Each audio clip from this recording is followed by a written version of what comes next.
남성교회 창립 96주년 기념 전국대회를 하나님 은혜 중에 개최케 하시고 또 시간 베푸시는 은혜 따라 특강 4번째 시간을 맞이합니다. 이 시간 본회의 협동총무이신 김경진 장로님 기도 인도해 주시겠습니다.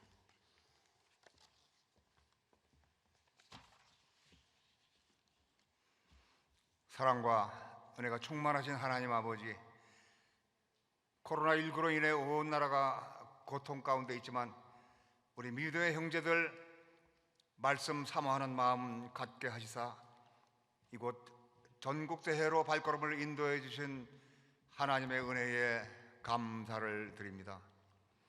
환난과 고통 가운데서도 주의 권능을 나타내시고 만물 속에서 하나님의 영광을 나타내시는 하나님의 은총에 더욱 감사를 드립니다. 코로나 사태를 겪으면서 예배는 비대면으로 드릴 수밖에 없고 정부의 방역 지침에 따르다 보니 전도의 길이 막히는 등 교회의 본질적인 사명을 감당하기 어려운 현실에 마주치고 있습니다. 사랑의 주님, 이 모든 것이 남의 탓이 아닌 우리의 죄악과 불순종으로 인한 것임을 깨닫게 하여 주시옵소서. 우리 모두 겸손히 주님 앞에 엎드려 회개하게 하여 주시옵소서. 거룩하신 하나님 아버지, 주님은 세상의 빛과 소금으로 교회를 부르셨으며 우리에겐 하나님의 선하시고 온전하신 뜻을 전해야 하는 사명이 있습니다. 하지만 교회의 현실은 암담하며 누구를 바라보고 믿어야 할지 혼란스럽기까지 합니다. 목회자를 위시해 모든 성도들이 낮고 천한 자리에 있어야 하건만 소명과는 상관이 없이 높은 자리에 앉기를 원합니다. 이 땅의 교회에서 주님은 떠나고 주의 이름으로 이것저것을 했다고 자랑하는 자들만 남게 될까 두렵기까지 합니다. 은혜로우신 하나님 아버지, 이 땅의 모든 교회들이 하나님 관계가 회복되게 하여 주시옵소서. 하나님의 뜻을 분별하는 지혜를 허락하여 주시옵소서. 이 시대의 선지자들을 통해 다시 한번 이 땅을 새롭게 하여 주시옵소서. 부흥의 불길을 일으켜 주시고 하나님의 촛대가 옮겨지지 않도록 주님 인도하여 주시옵소서. 이 시간 특별히 귀한 사역을 감당하시고 계시는 민초롱 목사님을 모시고 귀한 말씀 듣고자 합니다. 민초롱 목사님, 성령 충만케 하시사 은혜 말씀 전하게 하시고 우리 모두는 하나님의 음성을 듣는 귀한 시간 되게 하여 주시옵소서. 강사 목사님 언제나 영육간에 강건케 하시고 하나님이 주신 능력과 권세로 목회 사역을 하실 때에 놀라운 하나님의 역사가 나타나게 하여 주시옵소서. 기적이 일상이 되는 교회의 선봉에 서는 귀한 목사님 되게 하여 주시옵시고 이 모든 말씀 우리 주 예수 그리스도 이름으로 기도드리옵나이다. 아멘.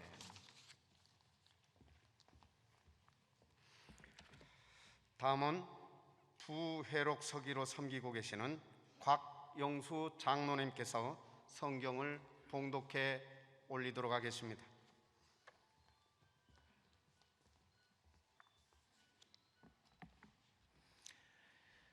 봉독할 말씀은 욥기 42장 5절에서 6절, 10절 말씀입니다.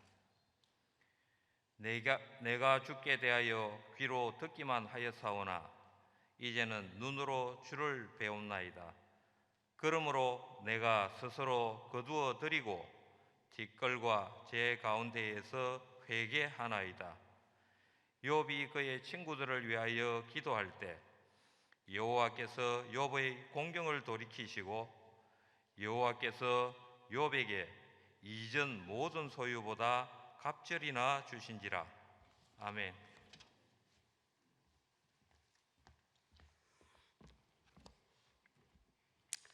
오늘 특강을 해주실 민초롱 목사님을 잠시 소개해 올리도록 하겠습니다.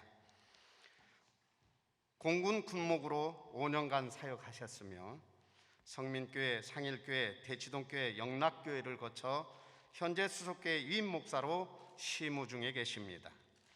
특별히 민초롱 목사님은 직장암이 폐전이 되어 사기암으로 6년 동안 투병 중이시며 지금까지 기록적인 항암 치료 128회라는 힘든 치료 속에서도 하나님의 은혜 속에 목회 사역을 감당하며 기적이 일상이 되는 교회를 세워가는 목회자이십니다.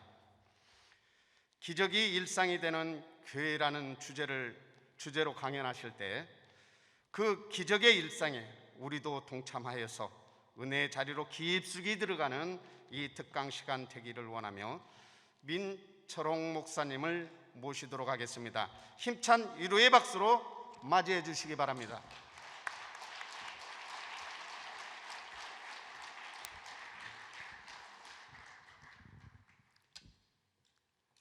할렐루야. 할렐루야. 여러분들이 특별한 어떤 설교나 메시지를 기대하셨다면 강사를 잘못 선택을 하셨습니다. 저는 뭐 특별한 사람도 아니고 그저 우리 교회 속에서 마이크 음량을 조금 우리 교회 속에서 그리고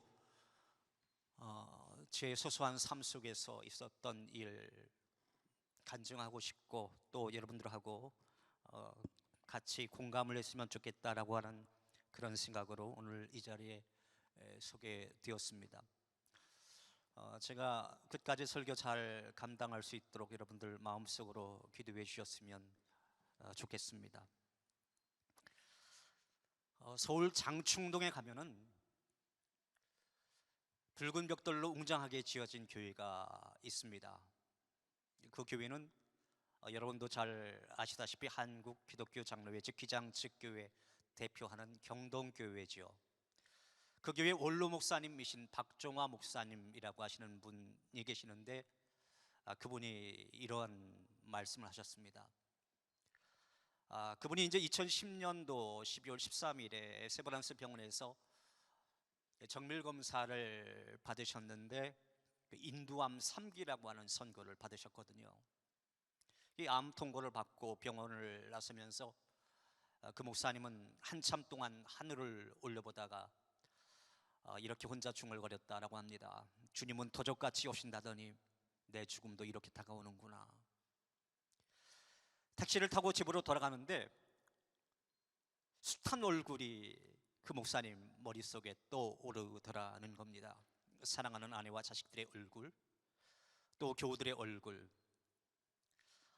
이제 내가 집으로 돌아가서 이 결과를 가족들에게 이야기하면 이 가족들이 얼마나 놀랄까, 교우들이 또 얼마나 놀랄까. 평소 몸과 영혼의 건강을 잘 돌보라고 설교를 해온 내가 아니었던가. 그동안 나는 내 몸에 철갑이 둘러쳐준 줄 알고 건강에 대한 자만심에 차서 지금까지 살아왔는데 아픈 여러 성도들을 위해서 기도를 해왔지만 나에게는 그처럼 아파서 힘들어하는 일이 없을 거라 여기며 살아왔는데 그런 내가 이토록 엄청난 중병에 걸리다니 나도 몰래 눈시울이 젖었다. 바로 그 내용이 박종화 목사님의 간증의 이야기입니다. 저는 박종화 목사님의 그 글을 읽으면서 어쩌면 그렇게 나의 상황과 똑같을까 생각을 했습니다. 저는 우리 장로님께서 소개를 하셨듯이 지금 6년 넘게 항암 투병을 하고 있습니다. 지난주에도 항암 투병을 했고 또 다음 주에도 또 항암 투병하러 가야 합니다. 정확히 말하면 2014년 9월 22일 몸이 안 좋아서 병원에서 진료를 받는데 그만 암이라는 거예요. 그것도 그때 당시는 직장암 3기B. 그래서 9시간에 걸친 긴 수술도 받고 방사선 치료도 28번 하고 또 항암 치료도 했는데 그만 1년 후인 2015년 11월에 그 암이 폐로 전이되었다라고 하는, 그것도 한 군데가 아니고 여러 군데 다발성이기 때문에 수술할 수도 없고 항암 치료로 연명하면서 남은 삶을 살아야 한다라고 하는 사형 선고와도 같은 직장암 4기 폐전이 선고를 받았습니다. 항암제가 들으면 3년 정도는 살 거다. 항암제가 듣지 않으면 1년도 못 돼서 생을 마감할 것이다. 그런 절망적인 선언을 듣게 된 거죠. 그리고 기적적으로 당신이 5년을 넘기기에는 아마 통계상 5%도 안 된다. 뭐 이제 그런 이야기를 들었습니다. 그때부터 저는 기약 없는 항암 치료를 받았습니다. 그런데 이 항암 치료를 맞는 것이 마냥 쉽지만은 않더라고요.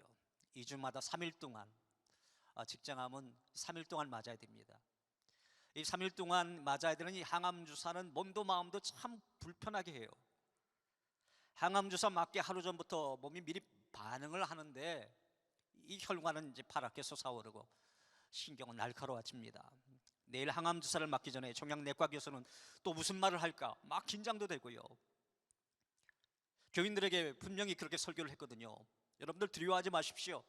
평강의 하나님이 언제나 여러분들과 함께 하실 것입니다. 뭐 그렇게 설교했던 목사였지만 그 항암 주사의 위력 앞에는 때로 떨고 있는 제 자신의 모습을 발견하게 되었습니다. 그뿐만이 아니었습니다. 이 항암 주사를 맞는 3일 동안은 마치 무덤 속에 던져진 것 같습니다. 항암 주사가 암세포만 공격하는 것이 아니라 정상세포도 공격을 하다 보니까 밥맛은 없지요. 속은 울렁거리지요. 손과 발은 막 저려오고, 그래서 그 고통을 잊기 위해서 억지로 잠도 청해보지만 항암 주사가 신경세포에도 영향을 주는 것인지 잠도 잘 오지 않습니다. 그럴 때마다 이런 생각이 들곤 합니다.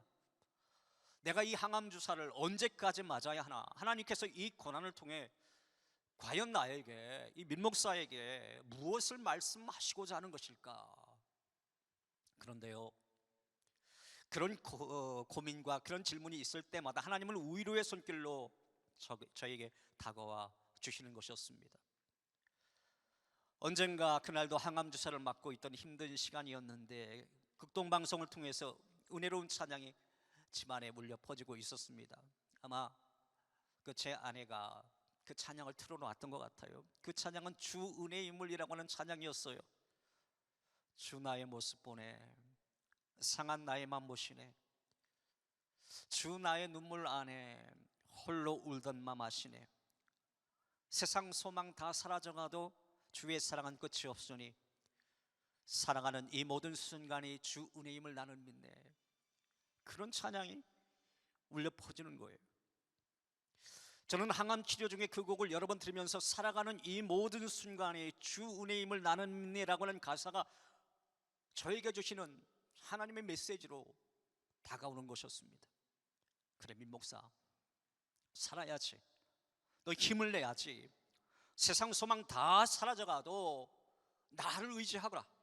그리고 다시 힘을 내서 내가 너에게 맡긴 그 사명을 잘 감당해라. 지금 와서 가만히 생각을 해보면 제가 사명이 있기 때문에 지금껏 생명을 유지한 것이 아닌가 싶습니다. 내가 설교할 수 있는 자리가 있고 내가 헌신할 수 있는 자리가 있기에, 그리고 새 성전을 건축해야 한다라고 하는 그런 사명이 있기에 저는 그 사명을 생각하면서 지금껏 달려온 것 같습니다. 그러다 보니까 하나님께서 은혜를 주셨고요, 하나님께서 힘을 주셔서 항암주사 128차라고 하는 우리나라의 기록 아닌 기록을 지금 제가 세워가고 있습니다. 그리고 지금까지 주님께서 주신 사명을 잘 감당하고 있습니다. 의사 선생님이 늘 그래요. 그분들도 이제 신앙인이신지라, 목사님 지난주에 설교하셨나요? 네, 설교했습니다. 몇 번 했나요? 지난주에 1, 2, 3부 설교 다 했습니다. 불가능할 텐데, 의학적으로는 불가능한데 그게 가능한가요? 하나님께서 힘주셔서 가능합니다. 우리 세브란스 병원에 있는 모든 의사들이 지금 목사님을 주목하고 있습니다. 이렇게 항암을 잘 견딜 수가 있나? 저렇게 멀쩡하게 사역을 할 수가 있나? 이건 의학적으로 설명이 안 되어지는 그런 부분인 거 목사님 아시지요? 예, 알고 있습니다. 하나님이 힘주시지 않으면 제가 어찌 그 일을 감당할 수 있겠습니까? 이렇게 대답을 하곤 합니다. 사실 우리는 누구나 이 땅에 사는 동안 평화롭고 행복하게 살고 싶어 합니다. 고난과 고통 가운데 삶을 살고 싶은 사람 아무도 없을 것입니다. 그런데 그런 우리의 바람과는 달리 우리는 우리 인생길에서 수없이 많은 폭풍과도 같은 그러한 일들을 만나게 됩니다. 때로는 견디기 어려운 고생을 하기도 하고요, 때로는 뜻밖의 사고나 질병을 만나기도 합니다. 심지어 그 내 생명이 위협을 당하는 그런 아주 극한 상황에까지 내몰릴 수도 있습니다. 그런데 그러한 고난과 위험은 어떤 특정한 사람에게만 다가오는 것이 아니더란 말이죠. 악한 사람이라든지 선한 사람이라든지 하나님을 믿는 사람이든지 하나님 알지 못하는 사람이든지 사람이라면 누구나 다 닥치더라 라는 것입니다. 목사도 예외일 수가 없고요, 오늘 이 자리에 계신 우리 장로님, 집사님들도 예외일 수가 없는 것이죠. 하나님을 믿고 하나님의 사랑을 받는 사람이라고 해서 어떤 고난과 위험으로부터 완전하게 구별된 사람은 없더란 말입니다. 아니, 어쩌면 하나님을 믿고 거룩한 성도의 삶을 살아가려고 하는 것 때문에 더 많은 시련과 더 많은 고난을 당해야만 하는 것이 우리 신앙인의 또 다른 운명인지도 모르겠습니다. 그래서 신앙의 사람도 그 고난 가운데 낙심하고 좌절할 수도 있습니다. 여러분, 어쩌면 오늘 이 특강을 듣고 계시는 여러분 가운데도 그런 어려움이 있는지도 모르겠습니다. 만약 그렇다면 오늘 선포되어지는 하나님의 말씀을 통해서, 이 간증의 말씀, 특강의 말씀을 통해서 위로와 힘을 얻어서 하나님께서 명하신 그 사명을 끝까지 잘 감당하는 은혜와 축복이 오늘 이 자리에 모신 여러분 가운데 있기를 주님의 이름으로 축원합니다. 성경을 통틀어 가장 큰 고난을 받은 인물이라고 한다면 우리는 오늘 본문에 등장하는 욥을 들 수 있겠죠. 물론 많은 사람들이 하나님으로부터 선택받기까지 이 고통을 겪고 다시 회복되는 일을 반복했지만 그 중에서도 욥이라고 하는 사람은 그 누구보다도 고난 극복의 대명사다 불리기에 충분해 보입니다. 욥기 1장에서 보여준 욥은 철저히 신앙적인 삶을 살았던 사람이었음을 우리는 성경의 증언을 통해서 발견을 해볼 수가 있습니다. 욥기 1장 1절에 보면 욥은 이렇게 자기를 소개하고 있지 않습니까? 우스 땅에 욥이라 불리는 사람이 있었는데 그 사람은 온전하고 정직하여 하나님을 경외하며 악에서 떠난 자니라. 여기에 보니까 욥을 수식하는 그 단어가 여러 가지 등장을 하고 있는데 너무나도 아름답고 귀한 말씀들입니다. 그는 온전한 사람이었다, 그는 정직한 사람이었다, 그리고 그는 하나님을 경외하는 사람이었고 악에서 떠난 그러한 사람이었다. 그런데 어느 날 갑자기 그에게도 고난이 다가와요. 그가 당한 고난은 누구도 예상치 못했던 극심한 고난이었습니다. 그 많던 소유를 한꺼번에 잃게 된 것, 사랑하는 자녀가 죽게 된 것, 아내가 떠나가게 된 것, 건강을 잃어버리게 된 것, 그리고 아내와 친구들로부터 비난을 받는 것, 그러한 것들이었습니다. 이 고난들이 한꺼번에 다가왔을 때 욥은 어떠한 심정이었을까요? 특별한 잘못도 없이 하나님을 잘 섬기며 잘 살아가고 있었건만 하루아침에 자신의 모든 소유가 다 사라져가고 사랑하는 가족을 잃게 되는 슬픔이라고 하는 것, 그 무엇과도 비교할 수 없는 아픔이었을 것입니다. 아니, 어디 그뿐입니까? 그것으로도 부족했다고 여긴 사단은 아내가 남편을 비난하는 그런 아픔을 겪게 했습니다. 차라리 저주하고 죽어라, 그렇게 말했지 않습니까? 또 온몸이 가려워서 죽을 정도의 신체적인 고통을 느꼈을 때 그는 정말 비참했을 것 같아요. 그리고 똑똑한 친구들로부터 논리정연한 비난을 들었을 때 그는 괴로웠을 것입니다. 그런데도 욥은 그의 신앙을 절대로 버리지 않았습니다. 성경에는 욥의 신앙을 엿볼 수 있는 욥의 멋진 고백이 있습니다. 욥기 2장 10절에 있는 말씀이죠. 우리가 하나님께 복을 받았은즉 화도 받지 아니하겠느냐 하고 이 모든 일에 욥이 입술로 범죄하지 아니하니라. 욥은 우리가 당하는 그 어떤 고난이나 그 어떤 재앙보다도 큰 고난과 재앙을 당했습니다. 그러한 상황 속에서도 그는 어떻게 했다고요? 절대로 그의 신앙을 포기하지 않았다라는 거예요. 그의 입술로 하나님을 원망하거나 불평하지도 않았어요. 결국 욥은 그가 당한 고난의 시간을 지혜롭게 이겨내고 혹시 다른 것을 의지했던 신앙 내 삶 가운데 있었나 돌아보면서 하나님께 나가게 됩니다. 욥기 42장 5절 6절 말씀이죠. 내가 주께 대하여 귀로 듣기만 하였사오나 이제는 눈으로 주를 배움나이다. 그러므로 내가 스스로 거두어 드리고 티끌과 재 가운데서 회개하나이다. 욥의 고난은 그가 대단한 잘못을 저질렀기 때문에 받은 그런 고난이 아니었어요. 얼마나 황당한 일이었으면 도대체 왜 이런 고난이 욥에게 임했는가? 이 고난의 원인은 누구의 잘못이고 누구의 문제 때문인가? 라고 성경은 욥기서를 통해서 계속 묻고 우리에게 계속 질문을 던지고 있는 것 아니겠습니까? 그런데도 욥은요, 이 여러 가지 고난을 한꺼번에 겪으면서도 그의 삶은 고난에 붙들려 있지 않았어요. 왜 저에게만 이러한 시련이 오는지 모르겠어요. 이 말은 성도들로부터 참 많이 듣는 한탄이에요. 우리 장로님들도 집사님들도 그 성도들 만나보면 그런 소리 종종 듣잖아요. 아, 장로님, 왜 우리 가정에, 왜 내 삶 가운데만 이런 고난이 있는 겁니까? 그런데요, 누구에게든지 또 어느 가정이든지 고난과 시련이 없는 삶이란 없는 것 같습니다. 옛말에도 이런 말이 있더군요. 대문 밖에서는 그 집이 행복해 보이지만 막상 문 열고 들어가면 문제 없는 집이 없더라. 여러분 그렇잖아요. 뭐 문제 없어 보입니다. 정말 괜찮아 보입니다. 아, 이 집 축복 많이 받았구나. 그런데 사실 실상을 들여다보면 문제 없는 가정은 없더라. 그런데 그러한 고난과 시련이 다가올 때 가장 고민이 되는 첫 번째 질문이 뭐냐? 왜 하필 나에게 이런 시련이라고 하는 그런 질문일 것 같습니다. 저는 수액교회 담임 목사로 이제 부임한 지가 이제 10년이 넘어가는데요. 이 부임하기 전에는 영락교회에서 부목사로 7년 정도 이렇게 있었습니다. 영락교회 장로님 가운데 여러분도 잘 아시는 분, 이 장학 퀴즈로 유명한 차인태 장로님이라고 아시는 분 아시죠? 이제 그분도 악성 림프 종양으로 지금까지 9번의 수술을 받으면서 믿음으로 이겨내고 계시는데요.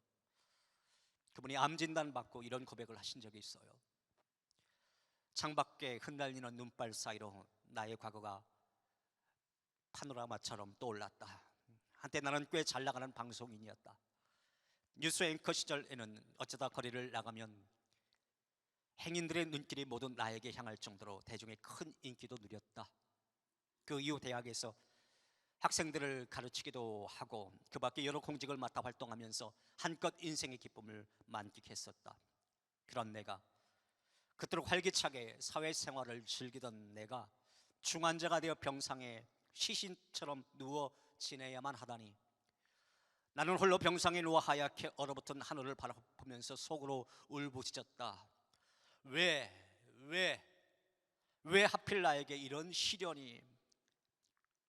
그날은 항암 주사로 인한 고통보다 까닭을 알 수 없는 허로움과 괴로움, 원망과 서글픔 등의 감정이 겹치며 나를 괴롭혔다. 여러분, 그 사람이 목사이건 장로이건 나에게 큰 고난이 다가올 때 가장 고민이 되는 첫 번째 질문은 왜 하필 나에게 이런 시련이라고 하는 질문입니다. 사실 고난을 비껴가는 인생은 없는 것 같아요. 다만 사람이라면 누구든지 자기 외에 다른 이들의 아픔에 대해서 100% 공감하기 어렵기 때문에 자기의 아픔이 최고의 아픔으로 느껴질 뿐입니다. 대부분 우리는 고난이 다가올 때 왜 내게만 이 고난이 다가오는지 낙심하다가 또 그 고난이 어디에서 왔는지 이유를 열심히 찾곤 합니다. 내가 힘든데 이 고난의 그 원인이 어디에서 온 거지? 그리고 자기 자신을 바라보고 또 누구 때문일 거야, 뭐 그렇게 단정짓고 그렇게 떠넘기기도 하죠. 그러나 우리가 그 고난의 이유를 찾아보려고 애를 쓸 때는 답을 찾아낼 수가 없습니다. 욥이 고난을 당했을 때 욥은 하나님께 계속 고난에 대해서 질문을 던져요. 그의 아내는 하나님을 저주하라고 말하기도 했고 친구들은 너에게 잘못이 있었을 것이라며 욥에게 그 이유를 깨닫도록 몰아붙이기도 했습니다. 너 잘못한 거 무언가 있을까? 그거 한번 찾아봐. 그때마다 욥은 끊임없이 이 고난의 이유가 누구의 문제 때문입니까? 라고 질문하지만 하나님은 그 이유에 대해서 한 번도 대답하지 않으셨어요. 그렇다면 왜 그랬을까요? 여러분, 왜 그랬을까요? 하나님의 중요한 관심은 그 고난의 이유에 있는 것이 아니라 그 고난 중에 하나님이 어떻게 역사하시는지 깨닫게 하시려는데 있기 때문에 그러한 것입니다. 여러분, 욥기서의 최종 결말이 무엇입니까? 하나님이 이전보다 갑절의 축복을 주셨다라고 하는 그런 말씀이지요. 욥기서 42장 10절에 있는 말씀입니다. 욥이 그의 친구들을 위하여 기도할 때 여호와께서 욥의 곤경을 돌이키시고 여호와께서 욥에게 이전 소유보다 갑절이나 주신지라. 욥이 이렇게 복을 받게 된 이유는 자신에게 다가온 고난을 지혜롭게 견뎌냈기 때문인 거죠. 욥은 인생 후반기에 정말 많은 복을 받은 사람입니다. 그런 전반기보다 갑절이나 되는 물질의 축복도 받았고 자녀의 축복도 받았고 또 장수의 축복도 받았습니다. 이렇게 고난은 은혜와 축복의 디딤돌이 되는 것입니다. 저는 지금 세브란스 병원 암센터에서 치료를 받고 있는데요.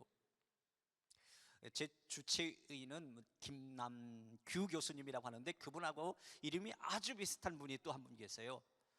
김남균 교수라고 하시는 분이 계시는데 그분은 어렸을 적에 소아암 환자였다라고 그래요. 소아암 환자. 일주일에 한 번씩 암센터를 찾아가서 그 어린아이가 항암 주사를 맞은 겁니다. 횟수로 따지면 거의 60회 정도 그렇게 맞았다라고 그래요. 여러분, 어린 나이에 얼마나 힘이 들었을까요? 그런데 지금은 세브란스 병원의 소아과 의사가 되어서 어렸을 때 자신과 같은 어린 환자들을 돌보고 있습니다. 그분이 이런 말씀을 하시더라고요. 지금의 내 인생, 그것은 엄밀히 말하면 덤으로 주어진 것이나 다름이 없다.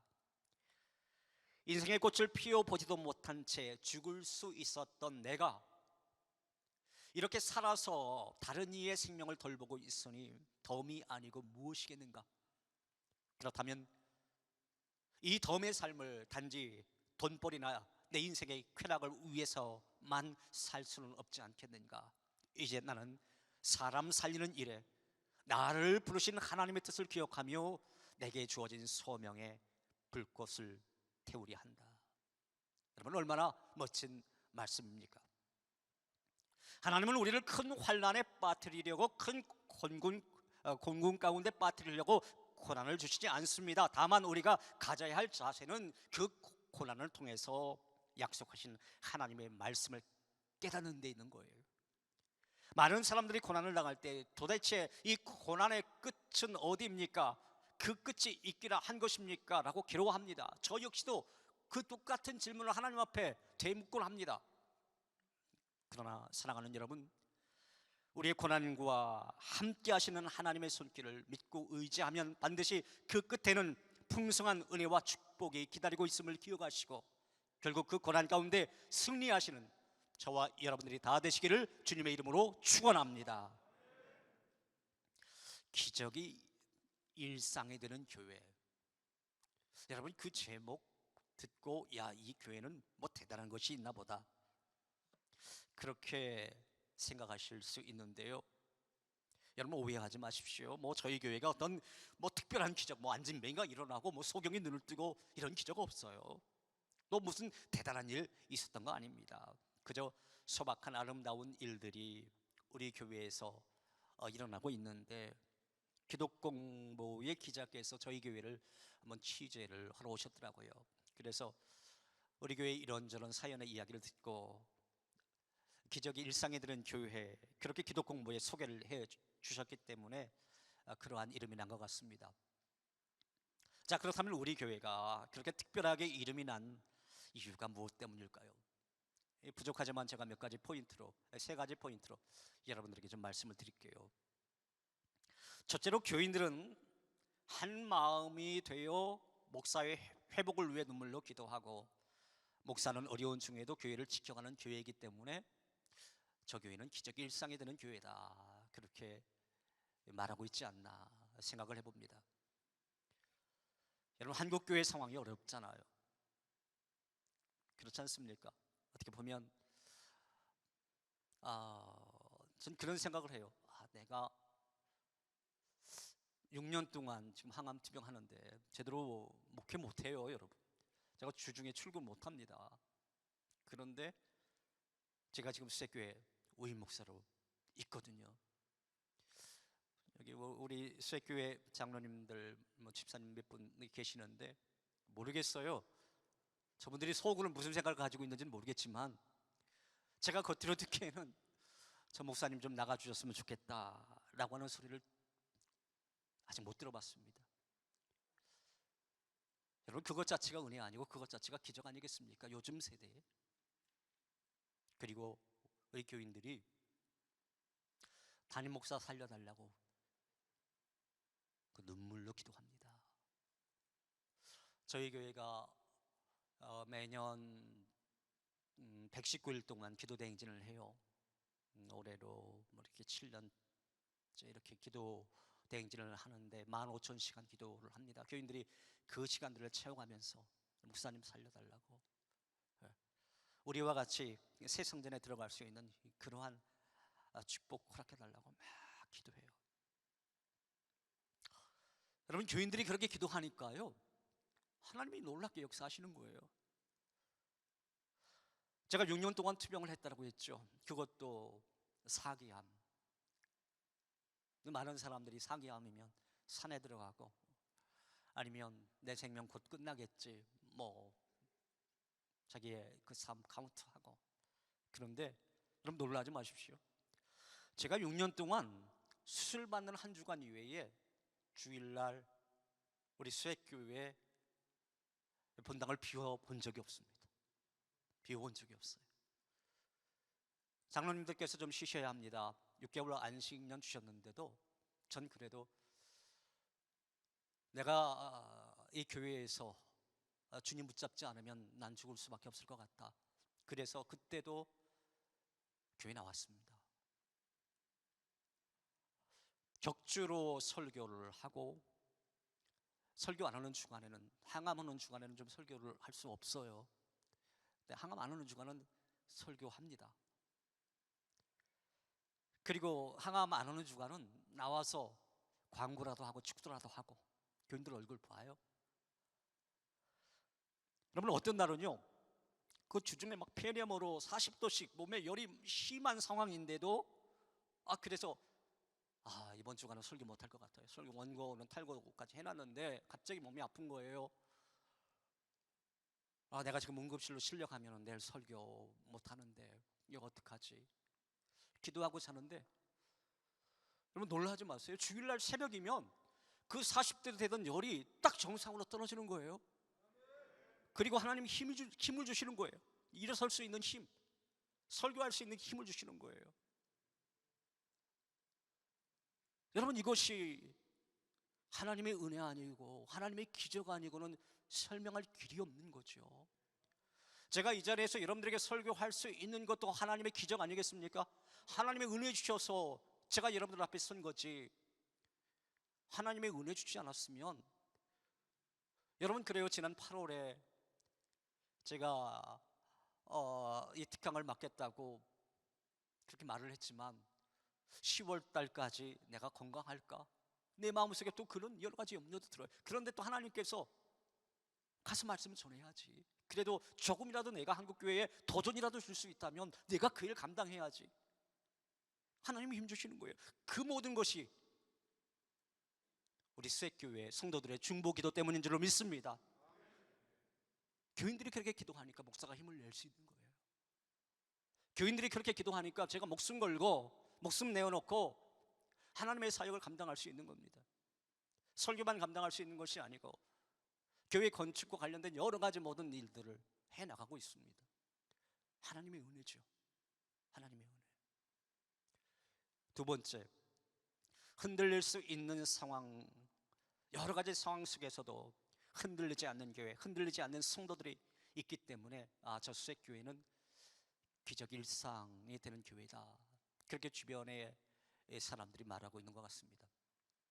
담임 목사가 병중에 있어요. 그것도 1, 2년도 아니고 6년 동안 지금 투병하고 있습니다. 교회가 흔들릴 수 있는 충분한 조건이죠, 그죠? 네, 교회가 흔들릴 수 있습니다. 또 우리 교회가 건축 중에 있어요. 여러분, 건축 중에 멀쩡한 교인들도 다 도망가기 바쁘잖아요, 요즘에. 그렇잖아요. 게다가 우리 교회는 교회만 건축이 되는 것이 아니라 지역사회 전체가 다 재개발이 되어져요. 수색, 증산, 요즘 텔레비전에 막 계속 뜨고 있는 지역, 그 중심에 저희 교회가 있습니다. 그러니까 우리 교회 중심으로 해서 동네가 다 이사를 갔어요. 교인들이 다 이사 갔단 말입니다. 그런데 놀라운 것은 우리 교인들의 숫자 줄어들지 않는다라고 하는 거예요. 2시간, 3시간 거리 주일날 와요, 교회에. 요즘 코로나 상황 속에 여러분들 어렵죠, 교회 재정? 우리 교회는 재정이 그대로예요. 여러분, 이 또한 기적 아니겠습니까? 흔들릴 수 있는 상황인데도 교회가 조금 더 흔들리지 않아요. 당회원들을 중심으로 해서 똘똘 뭉쳐 있어요. 교회가 무슨 일을 하자라고 하면 모든 교인들이 아멘으로 순종합니다. 그리고요, 제가 이제 우리 교회 성도들에게, 저희 교회가 지금 2,500평 그 교회를 건축 중에 있어요. 그래서 제가 장로님들과 교인들에게 이런 선언을 했어요. 부채 하나 없이 교회 지읍시다. 부채 하나 없이. 이런 한 분도 부채 짓지 말고 교회 지읍시다. 그랬더니 다 아멘 해줬어요. 동의해 줬어요. 그럼 어떻게 해요? 헌금을 해야 되잖아요, 본인들이. 물론 재개발로 인해서 보상받은 것이 있습니다. 그러나 또 그만큼 또 교인들이 또 나머지 건 헌금을 해줘야 되거든요, 그 건물을 지으려면. 그런데 우리 교회 교인들이 그렇게 해주었어요. 이미 그 모든 건축비를 마련을 했습니다. 요즘 같은 상황 속에서 교인들이 헌금하나요? 않잖아요. 그런데 우리 교회는 그렇게 해줬어요. 여러분, 이것이 기적이 아니겠습니까? 하나님이 주신 놀라운 기적인 거예요. 조금 더 흔들리지 않는 교회, 조금 더 흔들리지 않는 성도. 그렇기 때문에 우리 교회가 기적이 일상이 되는 교회. 저는 이것이 우리 수액교회뿐만 아니라 이 자리에 모인 우리 여러 우리 장로님, 집사님들의 교회 되어지기를 간절히 소망합니다. 셋째로, 자신들의 고난을 고난으로 여기지 아니하고 같은 비전과 사명감을 가지고 달려가는 교우들이 많기 때문일 것입니다. 우리 교회의 성도들은요, 웬만한 고난은 고난으로 여기지 않아요. 엊그제 암 진단, 암 수술하고요, 그 다음 주에 기저귀 차고 교회에 나오는 분들이에요. 그 제 앞에 딱 와가지고 어떤 분은 충성 거수격리합니다. 목사님, 신고합니다. 수술 잘 받고 왔습니다. 아유, 쉬셔야죠. 아이, 괜찮아요. 목사님도 지금 이렇게 오시는데. 저희 교회 이제 교인이 좀 있지 않겠습니까? 저희 교인들이 이제 많다 보니까 뭐냐면 암 환자나 여러 가지 질환을 겪는 분들 많잖아요, 요즘에. 근데 우리 교회는 숨지 않아요. 절대 숨지 않습니다. 어떤 분은 이제 곧 죽어가더라고요. 의사가 그랬대요. 3개월 있으면 이분은 이제 죽습니다. 몸무게가 뭐 30몇 킬로밖에 안 나가요. 예, 그분도 이제 사기암이더라고요. 병원에서 안 된대요. 근데 제가 가서 그분 보고 그랬어요. 할 수 있습니다. 집사님, 할 수 있습니다. 싸워나갑시다. 나도 그렇게 싸워나가고, 나도 이 와중에 똑같은 사기암이지만 하나님께서 말씀 단위에 세우고 죽었지 않습니까? 했더니 저도 살아날 수 있을까요? 그러더라고요. 살 수 있습니다. 근데 그분이 그때부터 밥을 먹기 시작한 거예요. 억지로 밥을 먹기 시작하는 거예요. 그리고 병원에서 퇴원하자마자 어떻게 하냐면, 목사님, 저 찬양됐으면 안 될까요? 찬양대 봉사를 해. 곧바로 찬양대 봉사를 하더니 살이 오르고 그 다음에 그 암을 극복해 나가고 있어요, 지금. 그리고 권사까지 됐어요. 곧 죽어간다라고 하는 사람이 권사까지 된 거예요. 할렐루야. 그런 놀라운 은혜가 있는 거예요. 어떤 분은요, 똑같이 저하고 세브란스 암센터에서 항암 치료 받는, 어떻게 보면 동기동창이에요. 근데 그 권사님은 성경 통독을 몇 번이나 한지 아세요? 50번. 전체로 50번. 그리고 많은 사람들에게 예수 그리스도의 흔적을 나타내고, 고난이 고난으로 생각하지 않더라고요. 목사님 저렇게 싸워나가는데, 아우 나도 할 수 있지, 나도 싸워나갈 수 있지, 내 고난은 뭐 이 정도면 뭐. 아픔 당하는 분들에게 제가 전화를 해요. 힘드시죠? 아니요 목사님. 목사님 저에게 전화 주시네요. 그러면 힘드실 것 같으니까 전화 드렸죠 했더니, 목사님은 저보다 더 힘든 분이잖아요. 이제 저도 또 목사님 전화 주셨으니까 새로운 힘내야 되겠네요. 잘 싸워나가더라고요. 그리고 그분들은 이제 같은 비전을 저와 꿈꾸는 거예요. 뭐냐면 성전 건축에서 같이 입당 예배 드리는 것으로 저하고 다 약속을 했어요. 집사님 권사님 저하고 같이 갑시다. 같이 갑시다. 그때까지 우리 살아남읍시다. 그리고 우리 교인들에게도 이제 비전을 같이 공유를 하고 있습니다. 저희 교회가 수색역하고 바로 가깝죠. 근데 서울에서 제일 어떻게 보면 통일이 되면 제일 첫 관문이 우리 그 수색역입니다. 아주 또 제일 큰 역이고요. 그래서 우리 교회가 북한 선교회 전투기지가 되었으면 좋겠다라고 하는 그 생각, 우리가 부채를 안 지으려고 하는 것도 선교를 위해서 그렇습니다. 그리고 하나님께서 임해 주신 파주에 있는 1만 5천 평의 땅도 있습니다. 그것을 잘 활용하면 우리가 뭔가 큰 일을 할 수 있겠구나, 그런 생각을 우리 당회원들하고도 또 우리 교우들하고도 공유를 하고 있습니다. 같은 비전을 향해 달려가고 있는 거예요. 여러분, 우리 교회 장로님들을 좀 소개를 할게요. 정말 멋지십니다. 뭐냐면요, 다른 교회에서 이제 저희 교회 한번 탐방을 오실 필요가 있을 것 같아요.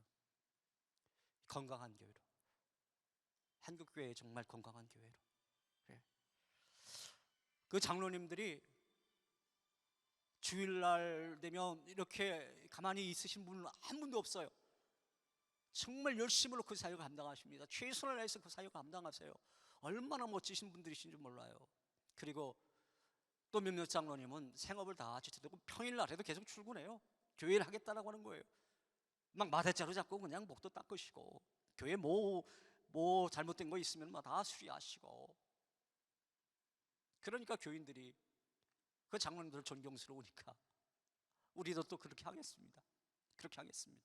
그러니까 건강한 교회가 되는 거죠. 담임 목사는 건강하지 못해요. 그런데 교회는 건강한 교회가 되더라. 저는 오늘 이 자리에 모이신 우리 여러 그 교회, 여러분들이 섬기는 교회도 하나님이 보시기에 정말 칭찬받고 건강한 교회로 여김받는 그런 은혜와 축복이 있기를 주님의 이름으로 축원합니다. 몇 개월 전에 한 친구 목사님으로부터 전화를 받았어요. 제가 오랜 기간 동안 항암 치료한다라고 하는 소식을 접한 후에 5.15차 전화한 거예요. 한참 동안 통화하다가 그 목사님이 저에게 이런 말씀을 하시는 겁니다. 민 목사, 수액교회 간 거 후회하지 않아? 10년 전 그때 다른 교회 청빙 받아갔더라면 암에 안 걸릴 수도 있었지 않아? 그 말에 저는 이런 대답을 했어요. 무슨 소리야? 나는 수액교회에 부임한 거 조금도 후회하지 않아. 하나님의 계획하심 속에 나를 이곳으로 옮겨와 심으신 것이고, 지금 나의 아픔도 나와 교회를 위해 필요한 고난이라고 생각한다니. 그리고 내가 아프고 힘들 때 나를 위해 기도해 주는 우리 교회 성도들, 나에게 있어서 우리 교회 성도들이 제일 소중한 분들이고, 우리 수액교회는 우리나라 대한민국에서 제일 좋은 교회라네. 여러분, 정말 그렇습니다. 여러분들이 섬기는 교회 다 정말 좋은 교회임에 틀림이 없을 겁니다. 그러나 저는 분명히 믿습니다. 대한민국에서 최고 좋은 교회는 우리 수액교회인 줄로 믿습니다. 저는 그렇게 믿어요. 담임 목사가 투병 중에 있고 지역사회 재개발로 우리 교회 주변이 공동화가 생기고 어수선해도 조금도 흔들리지 않는 성도들이 있는 그러한 교회, 담임 목사 건강을 회복시켜달라고 날마다 기도하는 성도들이 있는 그러한 교회, 자신의 고난을 고난으로 여기지 아니하고 사명감을 가지고 달려가는 성도들이 있는 교회, 여러분, 이런 교회가 우리나라에서 제일 좋은 교회가 아니겠습니까? 지금까지 투병 과정 속에서 저에게 여러 번의 고비가 있었습니다. 3번의 폐렴을 제가 넘겼습니다. 그래서 이런 생각이 들 때도 있었어요. 이번 주일 설교가 마지막 설교일 수도 있겠다. 그렇게 항암 치료를 받는 그동안 이번 설교가 마지막 설교일지도 모른다라고 하는 심정으로 설교를 준비해왔고 그렇게 설교를 해왔습니다. 때로는 설교 중에 어려움 증상이 생길 때는 강대상 그 서랍을 이렇게 좀 엽니다. 여기도 이 서랍이 있는데 그 열고 그걸 딱 붙잡고 의지하면서 설교를 합니다.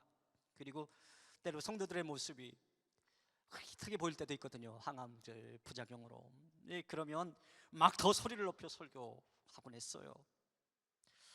그리하였기에 이렇게 여러분 앞에서 말씀을 전할 수 있는 바로 지금 이 시간이 저에게는 행복한 시간이고 기쁨의 시간입니다. 그래도 여러분 중에는 저에게 이렇게 질문할 수도 있는지도 모르겠어요. 목사님, 그래도 목사님 건강하게 목회하실 때 그때가 제일 행복했었죠? 여러분, 아닙니다. 그렇지 않습니다. 저는 지금이 제일 행복합니다. 지금이. 지난주에도 화수목 3일 동안 항암 치료를 받았고요. 제가 몸에 항암 주사를 꽂고 있었던 그 날만 해도 거의 400일에 가깝습니다. 그런데도 지금이 제일 행복한 시간이다. 저는 감히 여러분들에게 그렇게 말씀을 드리고 싶습니다. 여러분 중에도 힘드신 분들이 많이 계시죠.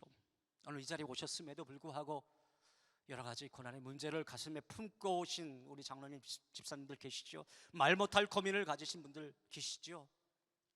그러나 여러분, 사명을 가진 자는 잠시 절망의 자리에 앉았다 할지라도 다시 분명히 일어설 수 있게 될 줄로 믿습니다.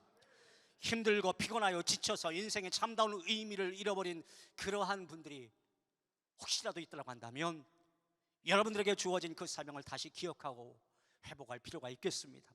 그래야 다시 일어설 수 있습니다. 이 시간 우리 함께 잠시 좀 찬양했으면 좋겠어요. 우리 반주, 오직 주의 사랑에 매여 가사도 준비되어 있는 것 같은데요. 한번 가사 좀 띄워주시고 이 찬양 우리 같이 한번 찬양하겠습니다.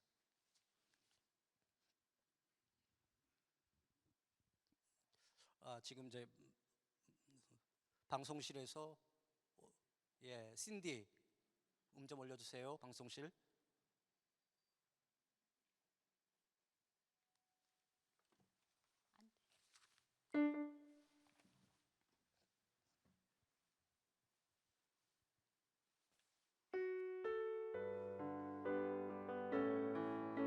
오직 주의 사랑에 매여라고 하는 찬양인데 여러분들 잘 아시는 찬양일 것 같습니다. 이 찬양 우리 함께 찬양하겠습니다. 오직 주의 사랑에 매여 내 영 기뻐 노래합니다.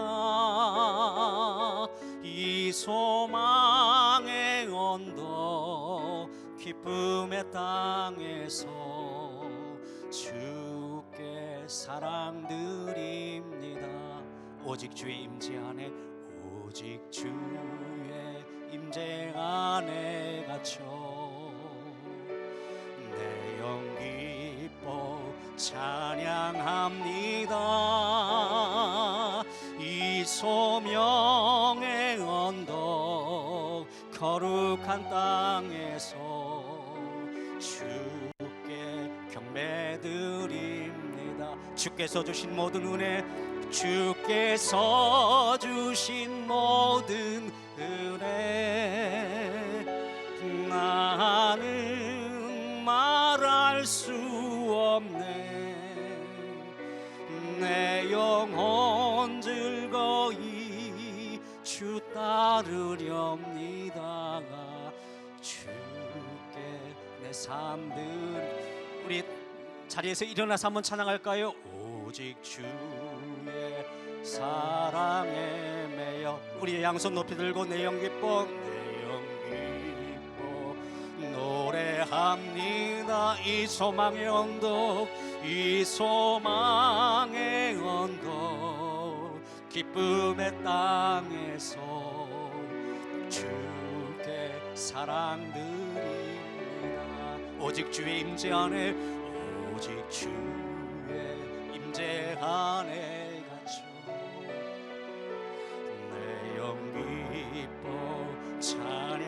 원합니다. 이 소명의 언덕 거룩한 땅에서 주께 경배드립니다. 주께서 주신 모든 은혜, 주께서 주신 모든 은혜, 나는 말할 수 없네. 내 영혼 즐거이 주 따르렵니다. 주께 내 삶 드림, 주께서 주신 모든 은혜, 주께서 주신 모든 은혜, 나는 말할 수 없네. 내 영혼 즐거이 주 따르렵니다. 주께 내 삶 드립니다. 주께 내 삶 드립니다. 주께 내 삶 드립니다. 여러분 손 내리시고요, 그대로 서신 채로 제 말씀 잠깐만 들으세요. 사랑하는 여러분, 하나님은 언제나 우리에게 사명을 주십니다. 목사로서, 장로로서, 집사님들에게 사명을 주십니다. 내가 살아야 할 분명한 의미를 주십니다. 저는 오늘 이 자리에 모이신 우리 여러 남선교회 회원 한 분 한 분 모두가 하나님이 주신 그 사명을 다시 기억하고 회복하시기를, 그래서 주님 가신 그 길을 따라가며 여러분이 섬기시는 그 교회를 건강한 교회, 기적이 일상이 되는 그러한 교회로 만들어 가시는 그러한 장로님, 그러한 집사님, 그러한 우리 전국 남선교회 다 되어지기를 주님의 이름으로 축원합니다. 축원합니다. 축원합니다. 이 시간에 우리 1분만 다 같이 하나님 앞에 통성으로 기도했으면 좋겠습니다. 하나님, 그렇습니다. 기적이 일상이 되는 교회, 그것이 우리 수색교회에게만 해당되어지는 것이 아니라 하나님, 지금 한국교회 모든 교회가 그러한 교회, 그러한 성도들 되게 하여 주옵소서. 모든 교회 성도들이 한마음 한뜻 되어서 그 교회를 지탱해 가려고 하는 교회, 목사를 위해서 눈물로 기도하는 그러한 교회, 목사는 생명을 다해 그 사명을 감당하려고 애쓰는 교회, 그래서 하나님의 놀라운 은혜와 축복이 이 교회 가운데 넘쳐나는구나, 간증이 있는 그러한 교회 하나님 되게 하여 주옵소서. 여러분, 주여 한 번만 딱 부른 후에 다 같이 통성으로 1분 동안만 기도하시겠습니다. 주여! 아버지 하나님, 이 시간에 우리가 하나님 앞에 기도합니다. 주님, 오늘 말씀을 통해서 도전을 받았습니다. 아버지, 오늘 우리가 이 자리에 섰습니다. 주의 소명을 끝까지 잘 받들기 위해서 주님 이 자리에 섰습니다. 내 영혼 즐거이 주 따르기 원합니다. 주께 우리의 삶 드리기 원합니다. 그래서 정말 우리 교회가 기적이 일상이 되는 교회 되어지고, 하나님이 원하시고 하나님이 다스리시고 하나님이 임재하시는 그런 교회 되게 하여 주시옵소서. 하나님의 거룩한 영이 아버지 하나님이시여, 우리 한국교회 각 지교회 위에, 그리고 우리 전국 남선교 회원들이 섬기는 그러한 교회 되게 하여 주시옵소서. 하나님 그 은혜와 하나님 그 축복으로 함께하여 주옵소서. 하나님 감사합니다. 부족한 종 그래도 끝까지 이 말씀 전할 수 있도록 힘주셔서 감사합니다. 말씀 전했습니다. 우리 들으신 우리 장로님, 우리 집사님, 전국 남소교 회원 모든 분들, 그들의 삶 가운데 고난이 있고 또 여러 가지 삶이 어렵지만, 그러나 하나님께서 우리를 불러주신 그 소명의 언덕, 그곳에 올라가서 하나님, 그렇습니다. 내 영혼 즐거이 주 따르기 원합니다. 내 삶 전체 주님 앞에 드리기 원합니다. 그렇게 결단하고 그렇게 간증할 수 있는 우리 모두 되게 하여 주옵소서. 그리고 우리 전국 남선교 회원들이 섬기는 그 교회, 모든 교회가 정말 하나님께서 온전히 임재하여 주셔서 기적이 일상이 되는 건강한 교회 되게 하여 주시옵소서. 예수님 이름으로 기도하옵나이다. 아멘. 감사합니다.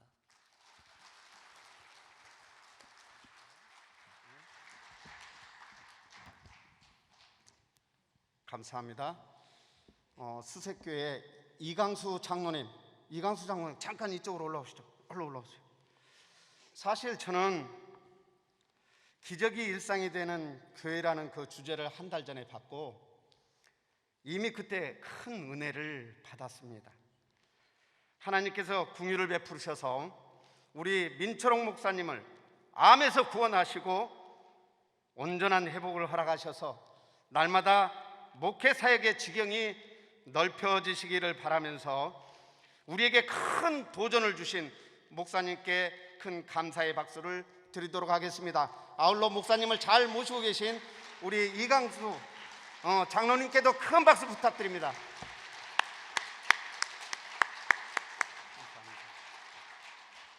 이것으로 특강 4번째 시간을 모두 마치도록 합니다.